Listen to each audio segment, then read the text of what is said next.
एक मोठी बातमी। भाजपचे नेते किरीट सोमय्या यांनी ठाकरेंच्या शिवसेनेच्या नेत्या किशोरी पेडणेकरांवर घोटाळ्याचा आरोप केलाय। महापौर असताना पेडणेकरांनी 100 कोटींचा संकुल घोटाळा केल्याचा सोमय्यांनी आरोप केलाय। मुलुंडच्या कालिदास क्रीडा ललित कला संकुल डेकोरेटरकडे गहाण ठेवलं असा किरीट सोमय्यांनी पेडणेकरांवर भ्रष्टाचाराचा गंभीर आरोप केलाय। या संपूर्ण प्रकाराची चौकशी करण्याची मागणीही किरीट सोमय्यांनी मुख्यमंत्री देवेंद्र फडणवीस आणि मुंबईच्या महापौर रितू तावडे यांच्याकडे केली। सगळे करार बेकायदेशीर असून ताबडतोब रद्द करावेत असं पत्र यावेळी किरीट सोमय्या यांनी पाठवलं।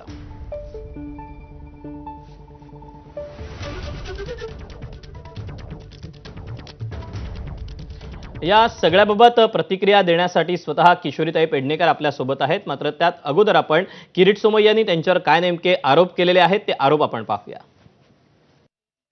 तत्कालीन महापौर किशोरीताई पेडणेकर यांनी 2021 मध्ये मुलुंडचं कालिदास नाट्यगृह संकुल आणि त्याच प्रकारे अंधेरी येथील शहाजी राजे संकुल 15 वर्षासाठी एका प्रायव्हेट मेघखोना धनराज हॉस्पिटॅलिटी या डेकोरेटरला भाड्याने देऊन 100 कोटी रुपयेचा घोटाळा केला आहे। हे कला क्रीडा संकुल जे आहे ही जमीन महापालिकेची आहे। आणि याबद्दल आता प्रतिक्रिया देण्यासाठी स्वतः किशोरीताई आपल्या सोबत आहेत। किशोरीताई, तुम्ही आरोप ऐकलेले आहेत, काय आपलं स्पष्टीकरण यावर? मुळामध्ये संपूर्ण देशात जगात ज्याची नग्न म्हणून त्याची ओळख आहे, जो स्वतः नग्न आहे, ज्यांनी घाणेरडे चाळे करून सगळ्या आलेल्या क्लिप पाहिल्या, त्यांनी दरवेळेला प्रत्येकावर आरोप करतो आणि मोकळा होतो। मुळामध्ये 4 वर्ष ह्या प्रशासनाच्या हातात महापालिका होती। 4 वर्ष प्रशासनाने काय केले, घोटाळे होते, तर त्यावेळेला ते बाहेर का नाही आले हा पहिला प्रश्न। पद्धतीने घोटाळा आहे, कारण कुठल्याही महापौरला, आता ती पण महापौर त्यांची बसली आहे, त्यांना विचारा तुम्हाला काय अधिकार आहेत।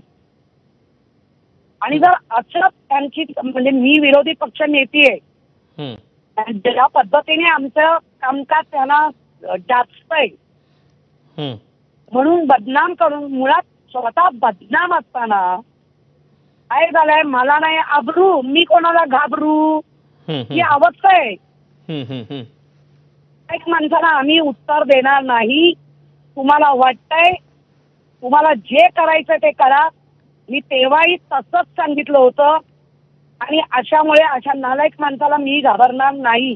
आणि मी असलं कुठलंही काम जर केलंय तर प्रशासनाने काय केलं, महापौराला काय अधिकार आहे पहिला तो कायद्यात तर बघा।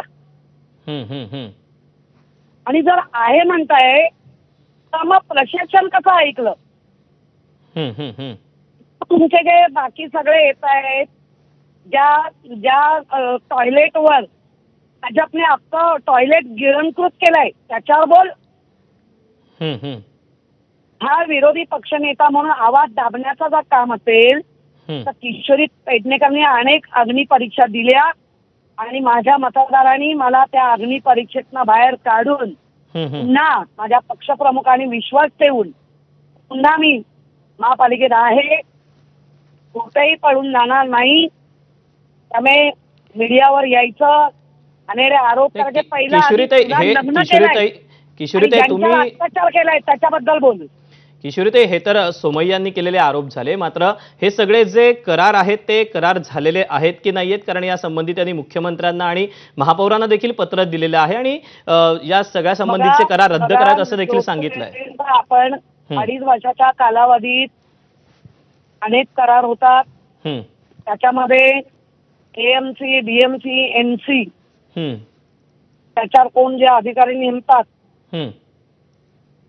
आमचा फक्त त्यांना सांगणं असतं, महापौर पण अनेक मीटिंग घेतात। आता हे नागडे उघडे बुवा बसतात, आदेश देतात, याचा अर्थ मी घोटाळा केला असं होत नाही आणि असेल तर आणा।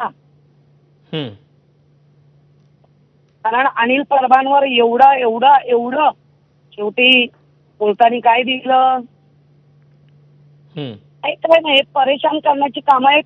विरोधी पक्ष म्हणून आवाज दाबण्याचं असं पण काम चालूच आहे. नागडे उघडे बाहेर येतात आणि करतात. ठीक आहे.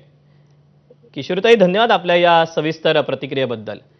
किंवा महापालिकेतल्या विरोधी पक्षाचा हा आवाज दाबण्याचा सगळा प्रयत्न आहे आणि जर घोटाळा केला असेल तर अर्थातच या सगळ्या संबंधी तो उघड करावा असं एक प्रकारे आव्हानच किशोरीताई पेडणेकर यांनी सोमय्यांना दिलेलं आहे. आणि यानंतर आजच्या दिवसातली आणखी एक महत्त्वाची आणि मोठी बातमी. राष्ट्रवादीचे प्रदेशाध्यक्ष सुनील तटकरे